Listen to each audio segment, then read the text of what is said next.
Je prône le dépassement des clivages ethniques, qu'on sorte de cet affrontement entre Martiniquais d'origine ethnique diverse, qu'on arrête ce faux nationalisme, cette fausse querelle, cette fausse identité ethnique pour se vivre en tant que Martiniquaises et Martiniquais. C'est ça mon discours.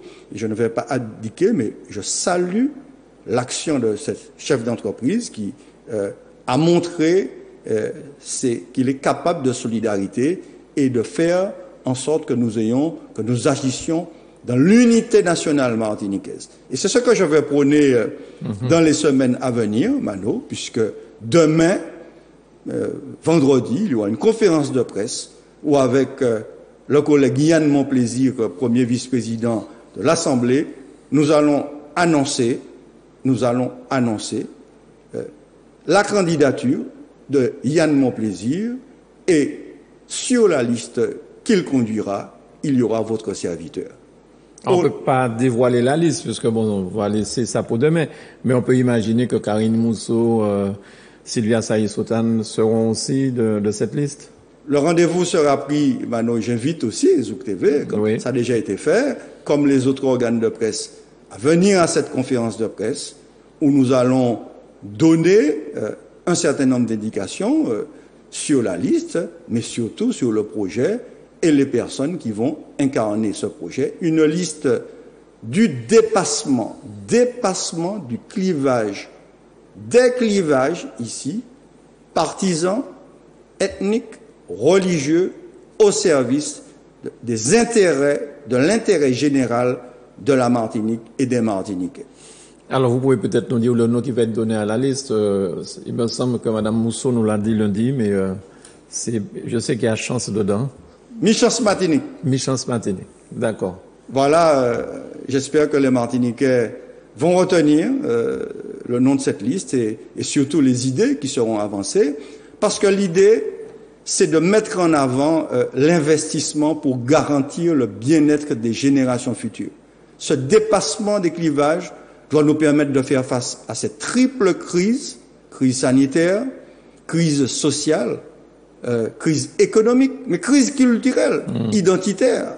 Et hier, j'ai eu l'occasion de faire une intervention en faveur des artistes martiniquais où on leur propose 3 000 € d'aide pour faire face à la pandémie. Et ma collègue Léotin ainsi que Madame Emmanuel ont dit publiquement qu'elles allaient soutenir ma proposition de transformer ces 3 000 € en 6 000 €. Voilà le type de proposition que cette liste va défendre. Un tarif social pour l'eau, par exemple, faire que le prix de l'eau baisse, faire que le bidon de gaz soit plafonné à 25 € et faire qu'il y ait un véritable programme d'aide pour les Martiniquais qui veulent améliorer leur habitat. Voilà quelques idées que nous pourrons développer demain lors de cette conférence de presse au Squash Hotel. Alors, donc, Yann Monplaisir, on présente sa liste demain. Il me vient à l'idée que son frère a présenté sa candidature il y a quelques jours, il y a une semaine à peu près. On l'a d'ailleurs reçu ici. Et je ne comprends pas trop, peut-être que vous pourrez m'éclairer sur ça. Ralph Monplaisir était à l'initiative du rapprochement de Bas Pays en Chance et de Grand Assemblée, il y a 5 ans de ça. En tout cas, il le dit partout. Il a dit ici, il l'a dit partout.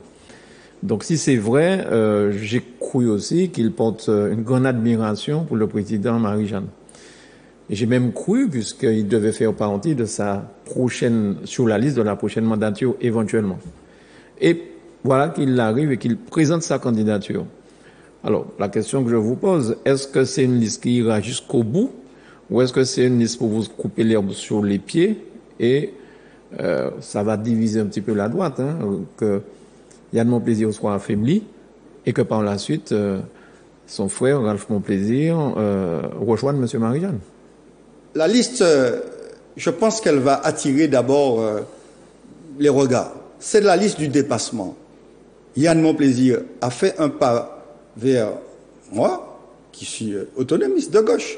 Et moi, j'ai fait un pas vers lui, qui est une forme d'autonomiste de droite. Parce qu'aujourd'hui, la loi qui gère la CTM, c'est une loi d'autonomie. Nous avons l'autonomie de gestion nous sommes autorité de gestion pour les fonds européens.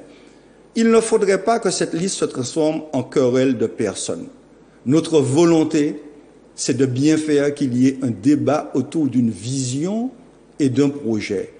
Qu'est-ce que nous souhaitons pour la Martinique dans les prochaines années? Est-ce que nous voulons faire 800 millions d'euros d'investissement pour aider à la fois les familles martiniquaises, les entreprises pour créer des emplois? C'est ça la demande des Martiniquais.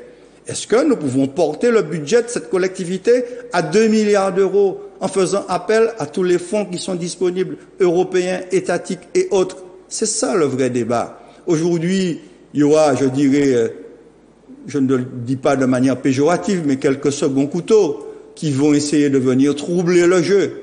Mais le vrai débat, il doit se situer sur les propositions et les capacités que nous mettrons en œuvre pour rassembler le maximum de Martiniquais.